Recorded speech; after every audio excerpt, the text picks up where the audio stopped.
Quando o mundo foi reiniciado e foi concedida à humanidade uma segunda oportunidade, implicações profundas repercutiram na história.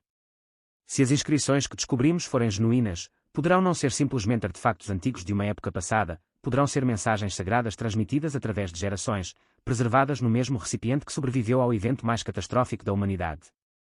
Esta descoberta pode ser mais do que apenas um achado arqueológico. Poderia ter um significado espiritual, um fio que nos conecta a um tempo de intervenção e renovação divina. A questão agora não é apenas se a Arca de Noé foi encontrada, é porque estas revelações estão a surgir agora, no nosso tempo. Porque, depois de milhares de anos, esses sinais estão vindo à tona. Alguns teólogos e especialistas em profecia apontam para as palavras de Jesus em Mateus 24:37, como aconteceu nos dias de Noé, assim será na vinda do Filho do Homem. Se esses artefatos, fósseis antigos, ferramentas feitas pelo homem, madeiras impermeabilizadas e esculturas sagradas, realmente se originam da Arca, poderiam eles servir como um eco divino reverberando através do tempo. Uma chamada para acordar. Um sinal que nos incentiva a ouvir com atenção. Muitos acreditam que a Arca nunca foi concebida para ser apenas uma relíquia do passado, mas sim um farol para o futuro, uma mensagem eterna encrustada em madeira e pedra, trazida à luz no momento em que o mundo precisa desesperadamente de ser lembrado do julgamento de Deus e da sua misericórdia. À medida que a tecnologia avança, as evidências que antes pareciam demasiado remotas ou especulativas tornam-se inegáveis. Com ferramentas como varreduras lidar, radar de penetração no solo e colaboração internacional, o que antes era visto como fé pode agora ser apoiado por factos tangíveis. No entanto, o debate persiste. Os céticos continuam a desafiar a datação dos fósseis, a questionar a autenticidade das estruturas feitas pelo homem e a especular sobre as motivações por trás das afirmações. Mas para aqueles que acreditam, as peças do puzzle estão a encaixar-se como se as madeiras de uma embarcação antiga, há muito escondidas sob o peso do tempo, estivessem a ser restauradas à sua forma original. Então, o que devemos fazer com tudo isso? Será que estamos realmente testemunhando a descoberta da Arca de Noé? E se sim, o que isso significa para nós hoje? Se estas descobertas na Turquia forem legítimas, os restos da Arca de Noé, fósseis de animais extintos, inscrições sagradas e relíquias antigas preservadas sob camadas de rocha, então seremos confrontados com um dos mais urgentes e poderosos gritos de alerta da história moderna. Não se trata apenas de história. Trata-se de uma mensagem de Deus, reverberando através do tempo, chegando até nós neste exato momento. A Arca representa mais do que apenas um barco. Simboliza a salvação, mas também significa julgamento. Narra a história de um mundo que se afastou de Deus e de uma única família que escolheu obedecer. Nos dias de Noé, a terra estava cheia de maldade, violência e cegueira espiritual. Mas mesmo diante do julgamento iminente, Deus deu um aviso. Ele deu tempo. Ele forneceu uma saída. No entanto, apenas 8 pessoas acreditaram nele. Jesus apontou para isso em Mateus 24:37-39, onde ele disse: como aconteceu nos dias de Noé, assim será na vinda do Filho do Homem. Ele advertiu que a geração final, aqueles que testemunhariam o seu retorno, viveria nas mesmas condições, consumida por distrações, prazeres e orgulho, cega aos sinais, surda aos avisos. E então, de repente, seria tarde demais. O reaparecimento da Arca, juntamente com os fósseis e inscrições que a acompanham, poderia muito bem ser a maneira de Deus gritar a um mundo que parou de ouvir. Não é apenas uma relíquia antiga. É um alarme profético. O mesmo Deus que fechou a porta da Arca um dia fechará a porta da graça. Estamos preparados para esse momento. Estas descobertas exigem a nossa atenção e reflexão. Se a Arca for real, então o dilúvio foi real. Se o dilúvio foi real, então o julgamento é real. E se o julgamento é real, então também o é a oferta de salvação através de Jesus Cristo. Este não é um momento para ficar paralisado pelo medo, é um momento de aprofundar nossa fé. A Arca serve como um lembrete de que Deus sempre fornece uma saída, uma forma de escapar do seu julgamento. Mas essa oportunidade não está aberta para sempre. Então, o que devemos fazer? Devemos nos preparar. Devemos nos arrepender. Devemos voltar para Deus enquanto ainda há tempo. Devemos reconhecer a urgência do momento, sabendo que a janela da graça um dia se fechará. Oremos. Pai Celestial, chegamos diante de Ti com corações cheios de admiração e reverência. Você é o Deus da misericórdia, o Deus do julgamento e o Deus da verdade. Você permanece o mesmo, ontem, hoje e para sempre, e ainda se comunica conosco por meio de sinais, maravilhas e do mundo que criou. Obrigado, Senhor, pelas descobertas que estão surgindo, descobertas que nos lembram de Sua aliança, Sua santidade e Seu amor inabalável. Obrigado por preservar estas verdades através dos tempos, para que a nossa geração possa ser despertada. Padre, confessamos que muitas vezes nos distraímos. Permitimos que nossos corações ficassem insensíveis aos sinais e maravilhas ao nosso redor. Mas hoje, pedimos que você abra nossos olhos. Suavize nossos corações. Mexa nossos espíritos. Não sejamos como as pessoas dos dias de Noé, aqueles que zombavam, duvidavam e ignoravam até que fosse tarde demais. Deixe esta geração ser diferente. Desperte o arrependimento nos corações do seu povo. Desperte-nos do sono espiritual, ajude-nos a voltar ao caminho estreito. Dá-nos forças para caminhar com ousadia, pregar com amor e viver de acordo com a pureza da tua palavra. Senhor, faça-nos como Noé, obedientes, mesmo quando for difícil. Fiéis, mesmo quando o mundo zomba de nós. Preparado, mesmo quando outros não estão preparados. Deixe que nossas vidas reflitam a urgência deste momento e a esperança do seu retorno. Fortaleça cada crente que lê isto. Encoraje os cansados. Restaure o quebrado. Proteja os fiéis. Encha a sua igreja com óleo fresco e fogo sagrado. E para aqueles que ainda estão longe de ti, Senhor, atraia-os. Use estes sinais para levá-los à salvação, ao avivamento e à transformação. Estamos observando. Estamos esperando. Estamos confiando. Venha depressa, Senhor Jesus. Em teu santo e poderoso nome oramos, amém.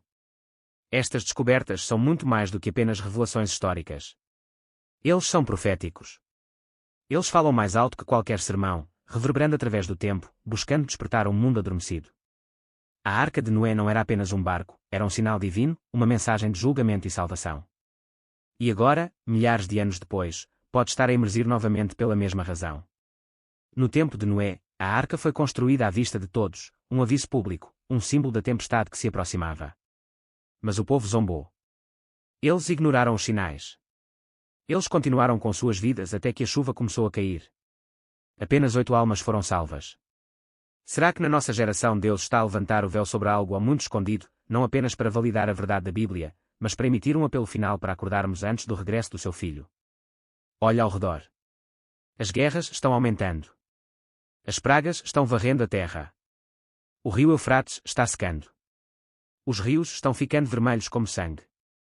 Sons misteriosos semelhantes a trombetas ecoam pelas nações. Sozinhos, cada um deles poderia ser descartado como coincidência, mas juntos formam um padrão claro e inegável. Estamos vivendo nos dias sobre os quais os profetas alertaram. E agora, a arca reaparece. Isto é mais do que apenas arqueologia. Isto é sobre a eternidade. Assim como Noé foi instruído a se preparar antes do dilúvio, nós estamos sendo instruídos a estar preparados para o retorno do Rei.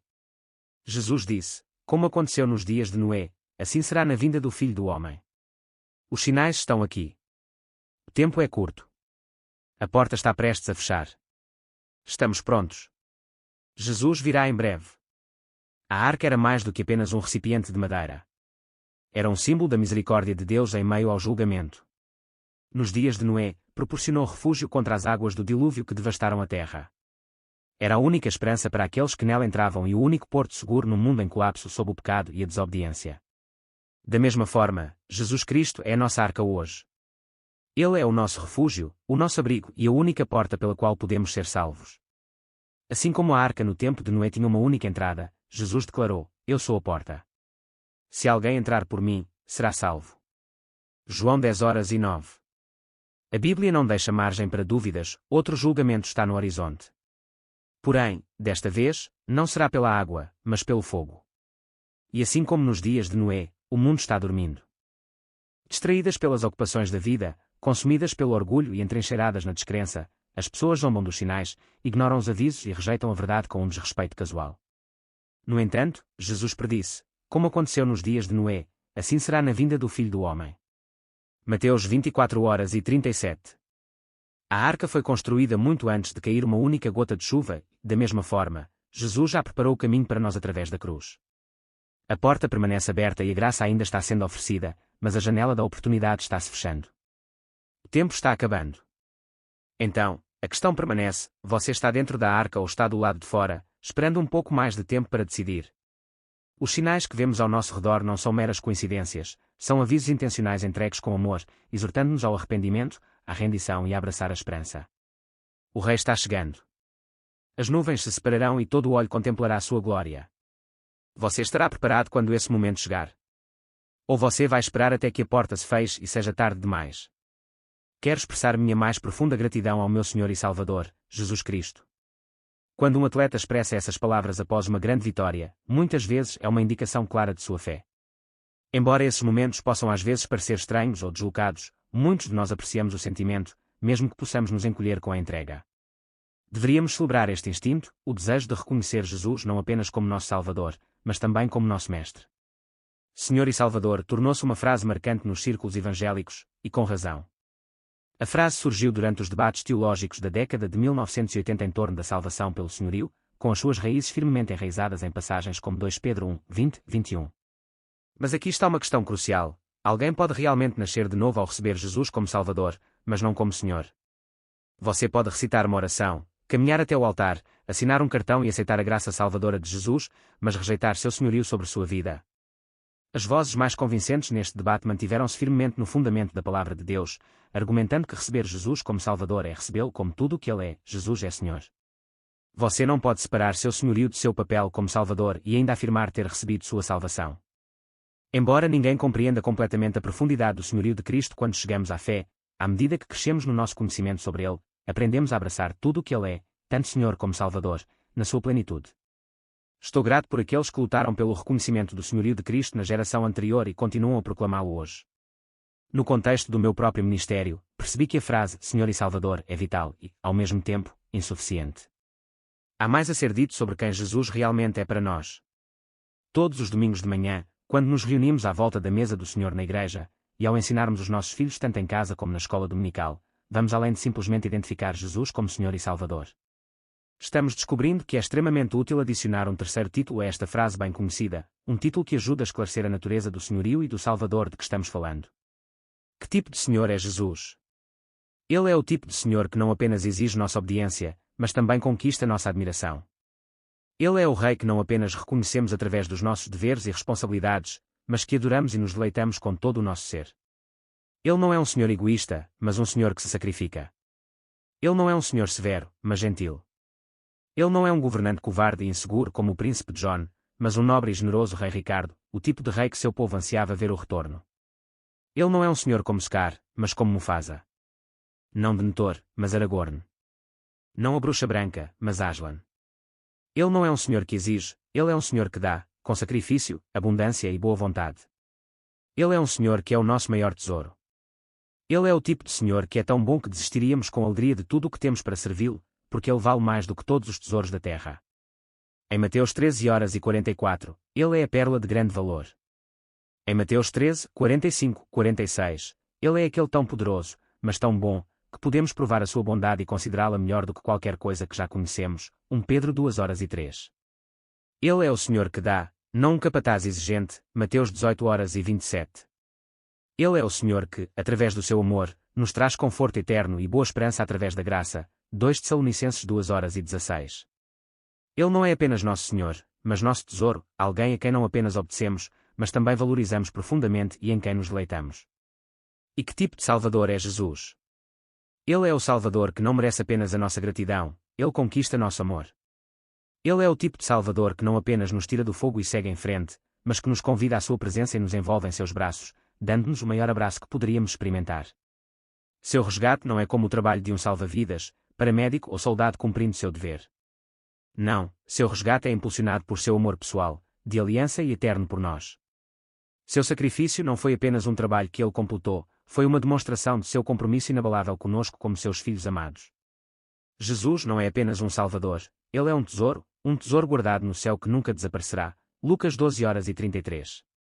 Assim como reconhecer Jesus como nosso tesouro enriquece o significado de seu senhorio e salvação, também seu senhorio aprofunda nossa apreciação pelo tesouro que ele é para nós. Que tipo de tesouro ele é? Ele não é um objeto que possuímos e controlamos, mas uma pessoa a quem obedecemos com alegria e a quem prestamos lealdade. Jesus é o tesouro que se rebaixou, humilhou-se e assumiu a forma humana. Ele não apenas andou entre nós, ele se tornou um de nós. E ele se humilhou até a morte de cruz. Filipenses 2:6-8. Este é o tipo de Salvador tesouro que ele é. Este é o tipo de Salvador que nos obriga a considerar todo o resto como perda, à luz do valor insuperável de conhecer a Cristo Jesus, nosso Senhor. Filipenses 3:8. Deus o exaltou altamente e lhe deu o nome que está acima de todo nome, para que ao seu nome todo joelho se dobre e toda língua confesse que Jesus Cristo é o Senhor. Filipenses 2, 9, 11. Ele é o tipo de tesouro que nos salva com alegria e a quem chamamos com alegria de Nosso Senhor. Jesus é nosso Senhor, Salvador e Tesouro. Porque Ele também era Deus, Ele poderia pagar a pena infinita pelos nossos pecados e preencher a lacuna entre nós e Deus Pai. Porque um menino nos nasceu, um filho nos foi dado, e o governo estará sobre os seus ombros. E o seu nome será, Maravilhoso Conselheiro, Deus Forte, Pai da Eternidade, Príncipe da Paz. Isaías 9:6.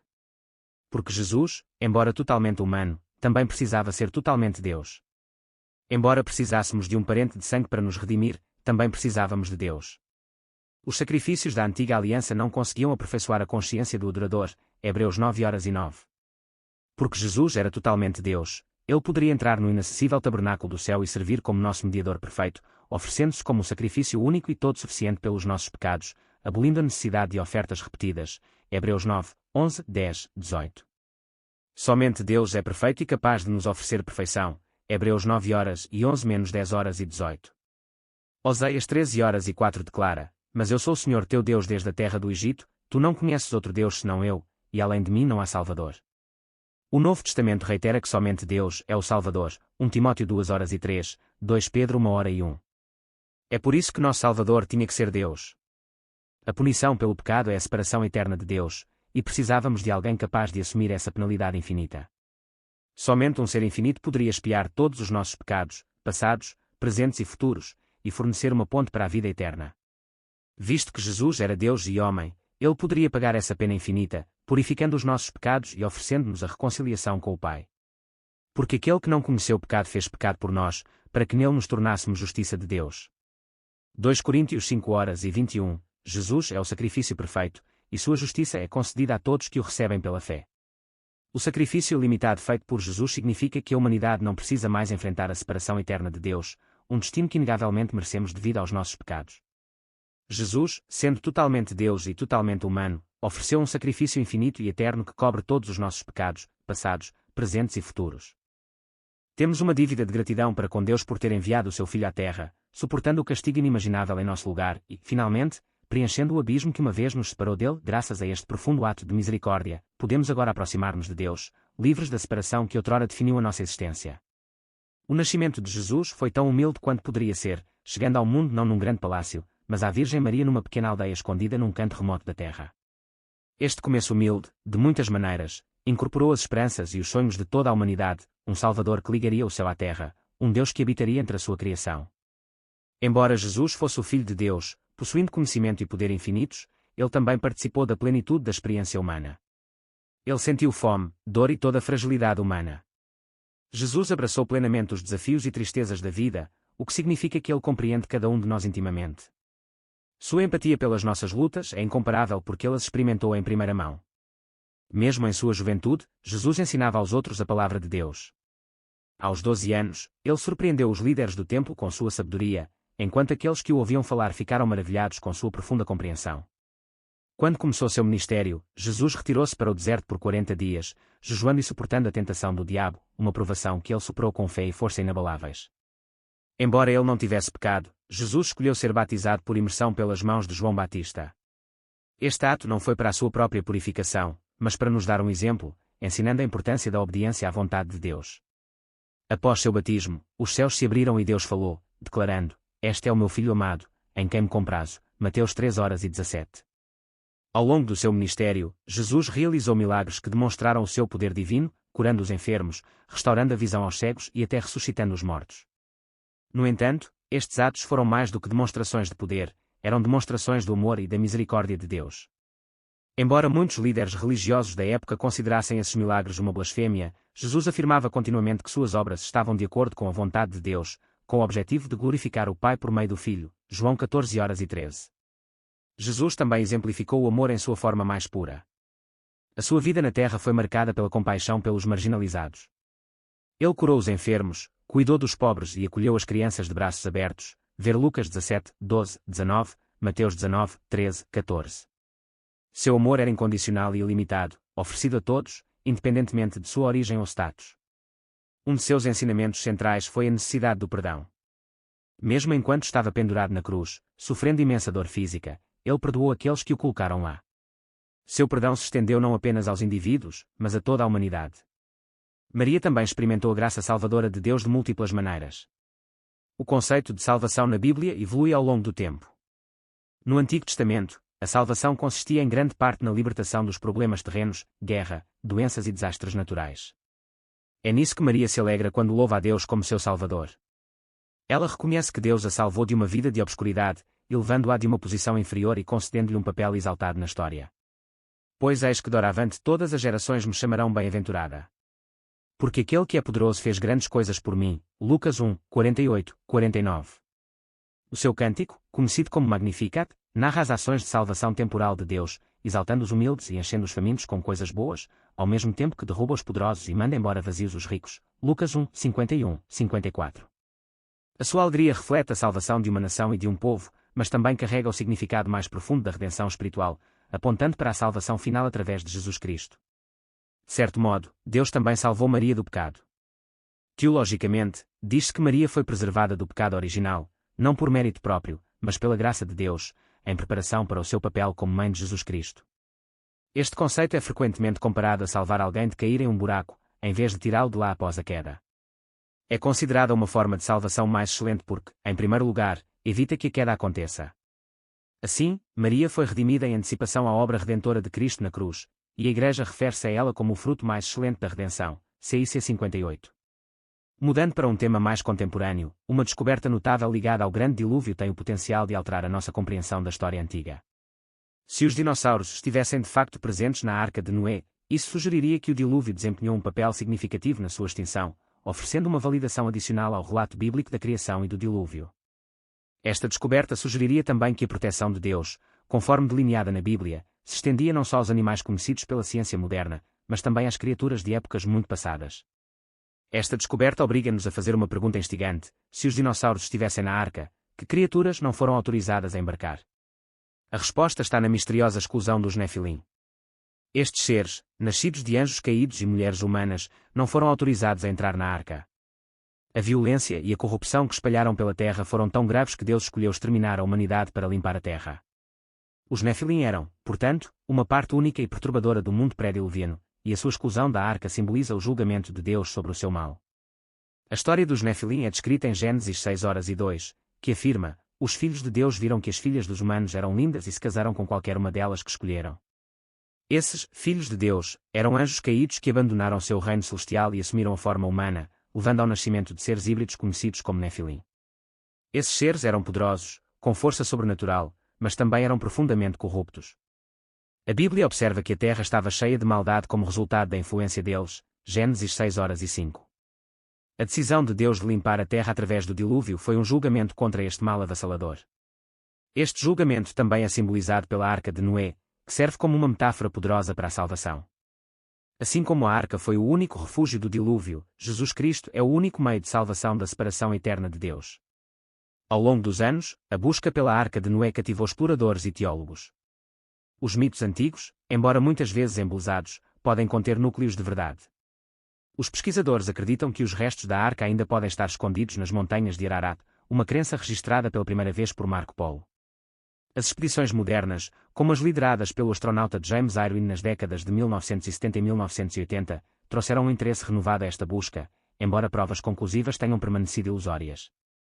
Nos últimos anos, a descoberta de uma formação em forma de barco na Turquia, a mais de 30 km a sul do Monte Ararat, reacendeu a especulação.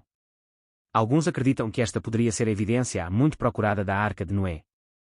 Liderando esta investigação está Andrew Jones, um pesquisador dedicado com uma fé profunda. Equipados com ferramentas avançadas como radar de penetração no solo, Jones e a sua equipa estão ansiosos por explorar este local e confirmar se contém estruturas feitas pelo homem que possam fornecer uma prova definitiva da existência da arca. A importância desta busca vai além da curiosidade histórica, para muitos, é uma jornada espiritual. Se esta estrutura for verdadeiramente a arca, poderá servir como evidência inegável da intervenção de Deus na história. A descoberta de tal local fortaleceria a fé de milhões de pessoas, oferecendo uma confirmação tangível da narrativa bíblica. À medida que a investigação continua, novas descobertas podem surgir. Uma dessas revelações, um conjunto de fósseis de mamute encontrados dentro dos supostos restos da arca, levantou questões intrigantes. Se estas criaturas da Idade do Gelo fizessem de facto parte da carga da arca, isso sugeriria que criaturas antigas, há muito consideradas extintas, sobreviveram ao dilúvio. Esta descoberta desafia as interpretações tradicionais da narrativa do dilúvio e pode mudar a forma como vemos a história da vida na Terra. Alguns acreditam que os fósseis de mamute, juntamente com outros textos antigos que descrevem criaturas enormes, podem fornecer mais provas do alcance global do dilúvio, remodelando a nossa compreensão da história bíblica e do mundo natural. A busca pela Arca de Noé, tal como a busca pela verdade antiga, é uma jornada contínua, que combina história, fé e descoberta. E à medida que os mistérios do passado continuam a ser revelados, a humanidade poderá um dia descobrir provas que confirmarão a notável história da salvação, oferecendo provas da intervenção intemporal de Deus no nosso mundo. Porque a Arca de Noé é importante hoje. A Arca de Noé é muito mais do que uma mera relíquia do passado, é um símbolo duradouro e poderoso da soberania, do julgamento e da misericórdia de Deus. O dilúvio não foi apenas um acontecimento antigo registado na história, foi uma mensagem divina para a humanidade, que continua a ressoar hoje. Isso nos lembra que, embora a paciência de Deus seja vasta, sua justiça também é certa. Quando a humanidade se afastar dele e viver em desafio, o julgamento acabará por seguir-se. Contudo, mesmo diante do julgamento, Deus fornece um caminho para a salvação. Assim como ele poupou Noé e sua família ao guiá-los na construção da arca, ele estende hoje a mesma oferta de salvação por meio de Jesus Cristo. A história da Arca de Noé tem uma relevância intemporal porque sublinha a fidelidade inabalável de Deus. Em Gênesis 6:9, Deus ordenou a Noé que construísse uma arca em antecipação ao dilúvio que se aproximava. Esta instrução divina não foi apenas um meio de preservar a vida de Noé, mas também um símbolo da contínua oferta de libertação de Deus. Assim como Noé tinha a arca para protegê-lo, Deus agora oferece à humanidade uma arca moderna, na forma de Jesus Cristo, que proporciona salvação a todos os que nele creem. Esta verdade é ainda mais solidificada em João 14:6, onde o próprio Jesus declara: Eu sou o caminho, a verdade e a vida. Ninguém vem ao Pai senão por mim. No entanto, assim como no tempo de Noé, muitos hoje ignoram estes avisos. As pessoas continuam a rejeitar o chamado de Deus ao arrependimento e a viver como se o julgamento nunca viesse. A história de Noé serve como um poderoso lembrete: embora a graça de Deus seja abundante e estendida a todos, o seu julgamento virá inevitavelmente. A descoberta da Arca de Noé, portanto, tem um significado imenso, representa uma confirmação tangível de que a palavra de Deus é verdadeira e que os seus avisos nunca devem ser ignorados. Em Mateus 24:37-39, Jesus traçou um paralelo entre os dias antes de seu retorno e os dias de Noé. Assim como aconteceu nos dias de Noé, assim será na vinda do Filho do Homem. Porque, nos dias anteriores ao dilúvio, as pessoas comiam, bebiam, casavam e davam-se em casamento, até o dia em que Noé entrou na arca. Nestes versículos, Jesus adverte que os dias que antecederão a sua segunda vinda refletirão os da época de Noé, onde as pessoas viviam no pecado e rejeitavam o chamado ao arrependimento. Apesar das advertências diligentes de Noé ao longo de um século, o povo recusou-se a mudar. Eles viviam em total desrespeito, como se nada fosse mudar, até que a enchente chegou e já era tarde demais. Hoje vemos os mesmos padrões preocupantes: decadência moral, corrupção espiritual e rebelião contra a verdade de Deus. A sociedade continua a afastar-se ainda mais dos princípios bíblicos, abraçando a imoralidade e rejeitando a orientação divina. O aumento da ilegalidade e do engano é paralelo aos dias anteriores ao dilúvio. As palavras de Jesus lembram-nos que, assim como o dilúvio veio repentinamente sobre os despreparados, também o seu regresso será rápido e inesperado. A descoberta da Arca de Noé é um sinal de Deus. O momento da redescoberta da Arca de Noé levanta profundas questões espirituais e proféticas. Ao longo da história bíblica, Deus usou sinais e eventos específicos para comunicar-se diretamente com seu povo. A descoberta da Arca de Noé, especialmente quando considerada juntamente com outros grandes eventos globais e espirituais, sugere que podemos estar a testemunhar o desenrolar da profecia bíblica no nosso tempo. A Bíblia ensina que Deus fornece consistentemente advertências claras antes de emitir julgamento. A descoberta da Arca de Noé pode ser interpretada como um desses sinais de alerta para a humanidade, um sinal de que o tempo do acerto de contas se aproxima. A história da Arca de Noé não é apenas um símbolo de julgamento, mas também de salvação. Embora Deus tenha julgado o mundo pela sua imoralidade e violência desenfreadas, Ele também providenciou uma forma de fuga através da Arca. A redescoberta da Arca, especialmente no momento em que o mundo parece estar mais uma vez mergulhando na escuridão espiritual, pode não ser uma coincidência.